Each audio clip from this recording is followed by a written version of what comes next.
Now, people in their early 30s and late 20s buy different things to their parents' generation. I don't just mean their taste in music or films, but the basics of life, everything from burgers to a round of golf. Here's a look at what millennials are just not willing to buy anymore.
Well, who better to talk about millennials than our editor-at-large, Craig Kapitas. He's not a millennial, but he is the father of two of them. It's all your fault, Craig, people like you, spoiling them. No, let me ask you, are your kids typical millennials, and what differences are there between your types of spending habits and theirs?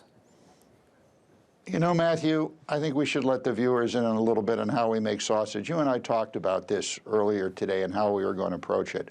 And I had a long think about it, and I talked to some people, millennials, and we could talk about the bars of soap or how they don't want to eat cereal because they don't want to clean up their bowls.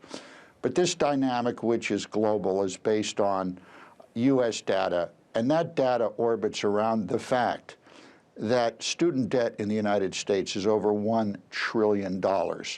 40 million American students hold loans. 70% graduate with debt between $25,000 and $35,000. So when a researcher comes to them and says, how come you're not getting a mortgage? They laugh at them. And what they say is, I have a mortgage. It's on my wall. It's my diploma from university. And guess what?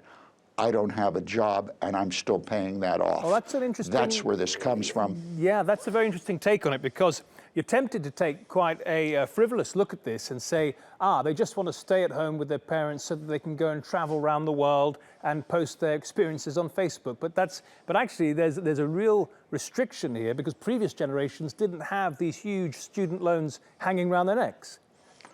Yes, this is the epicenter of the problem. You know, millennials don't buy things because they can't afford them. They say, oh, we're buying experiences, but experiences come cheaper. So you have a bunch of fabric softener makers going around saying to themselves and hiring ad agencies, how can we get millennials to buy fabric softener? And the millennials are laughing at them. How can we get millennials to play golf? With green fees? They're laughing at them. Invest in stocks? We don't even have enough money to pay our rent. And the report you made earlier about how E.ON lost $17 billion. $17 billion. I don't think there's going to be a lot of jobs at E.ON for millennials. Just quickly, Craig, they're also like to think of themselves, or perhaps they are, quite an ethical bunch. You mentioned golf, but also diamonds. These two items, they seem to have a problem with them. Well, obviously, they do, but I would suggest from people I've spoken to is they just don't have the money nor the hope of ever acquiring that money to get a mortgage to save money for themselves. You know, the big talk here is about mortgages. Well, let me tell you, bankers do not like to issue loans to people who jump around from job to job. There's no security. And the millennials have reacted to this. And when you've got 70% of them in the U.S. still paying off their college loans, don't expect this to change anytime soon. And as chucklesome as it is, I wouldn't laugh too hard. Craig Kapitas in Paris, thank you very much for that.